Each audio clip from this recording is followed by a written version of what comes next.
Em 1959, quando Fidel Castro anunciou ao mundo que sua revolução era comunista, passou a ser apoiado por Moscou.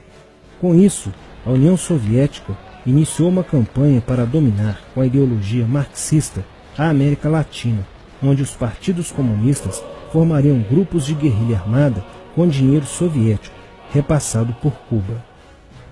No Brasil, foram criadas 29 organizações guerrilheiras, onde Fidel Castro vislumbrou expandir sua revolução comunista.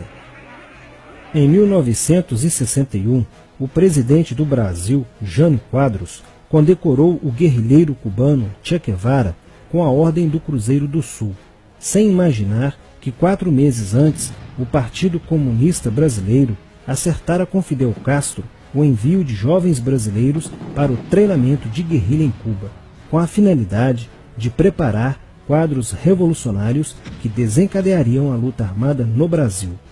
As ações armadas já existiam antes de 1964 no governo de João Goulart, através das Ligas Camponesas de Francisco Julião e do Grupo dos 11 de Leonel Brizola.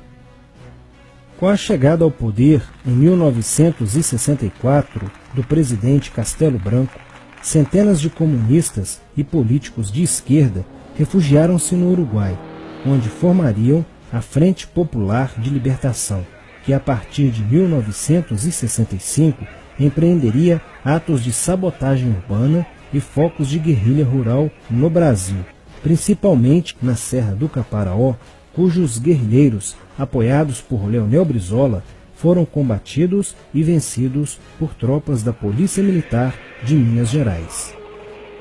Em 1966, a esquerda brasileira, decidida a tomar o poder à força e em curto prazo, passou a adotar táticas terroristas como as que foram usadas pelo grupo guerrilheiro Ação Popular, que ao explodir uma bomba no saguão do Aeroporto Internacional de Guararapes, em Recife, matou o jornalista Edson Regis de Carvalho e o almirante Nelson Gomes Fernandes. A influência da Revolução Cubana passou a servir de modelo para muitos revolucionários como Carlos Marighella, do PCB, que em 1967 viajou a Cuba e participou de um evento sobre a propagação da luta armada no território brasileiro. De volta ao Brasil, em setembro de 1967, Marighella criou a Ação Libertadora Nacional, ALN, e começou a recrutar jovens brasileiros entre os estudantes que, depois de preparados ideologicamente, foram enviados a Cuba. Em 1968, com a chegada ao Brasil do primeiro contingente da ALN de guerrilheiros formados em Cuba, entrou em cena Carlos Lamarca, capitão do Exército e militante da Vanguarda Popular Revolucionária, VPR, que se uniu a Marighella e em janeiro de 1969 explodiu 50 quilos de dinamite no QG do 2º Exército, matando na explosão o soldado do Exército Mário Cosel Filho e ferindo 6 militares. E ainda, na cidade de São Paulo, os guerrilheiros avançaram com um veículo roubado e abordaram o capitão Chandler, do Exército dos Estados Unidos, que se encontrava no interior de um automóvel quando saía de sua residência. Chandler foi morto por uma rajada de metralhadora em frente da esposa e do filho de 9 anos.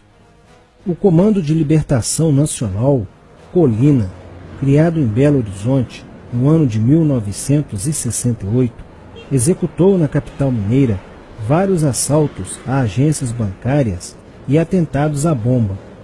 Os guerrilheiros se reuniam durante as sessões de cinema no Cine Acaiaca, localizado na área central de Belo Horizonte, para planejarem as ações de terror e guerrilha.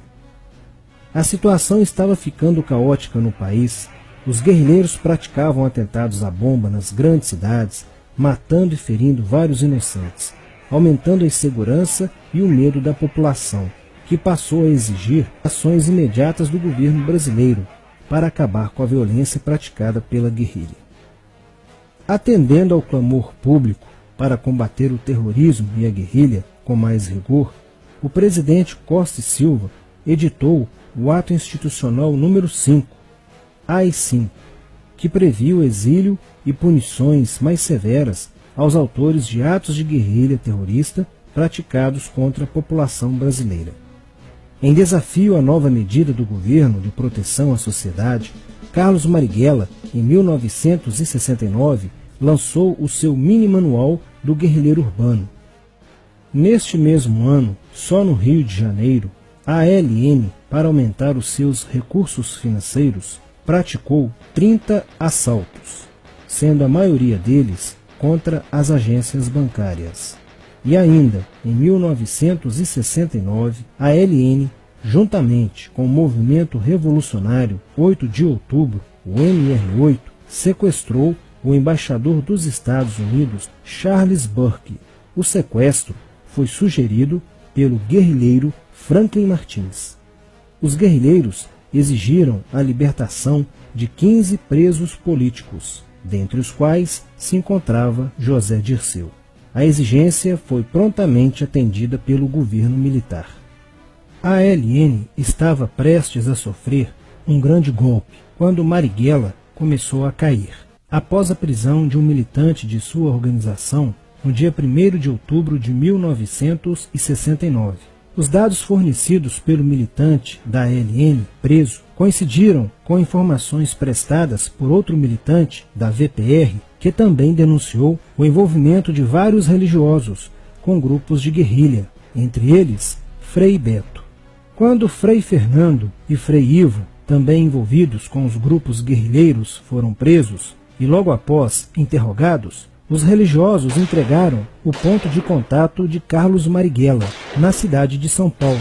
No dia 4 de novembro de 1969, o ponto foi cercado pela polícia, onde Marighella, percebendo o cerco, reagiu e foi morto. Depois da morte de Marighella, centenas de guerrilheiros foram presos e mais de 300 armas apreendidas. 2 sequestros de diplomatas, o embaixador alemão Enfield von Hollemer e o cônsul japonês Nobuo Okushi, foram feitos às pressas, para libertar os guerrilheiros que continuavam presos. Inspirados no marxismo cultural, vários militantes da esquerda brasileira iniciaram a estruturação de uma organização que se infiltrou nas faculdades brasileiras, bem como no meio artístico e cultural, e principalmente nas edições de jornais, setores estes com grande poder de influência sobre a formação da opinião popular.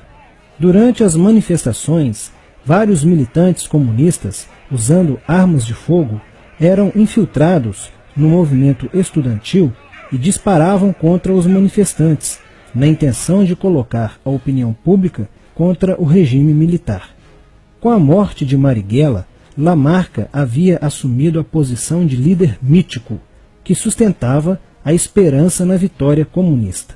Em 1970, quando o embaixador suíço Giovanni Butcher foi sequestrado, o governo se recusou a soltar os presos da lista apresentada pelos guerrilheiros. Depois de 40 dias de sequestro, os guerrilheiros quiseram matar o embaixador suíço. Porém, o governo militar cedeu e as exigências dos guerrilheiros sequestradores foram atendidas, preservando a vida do diplomata.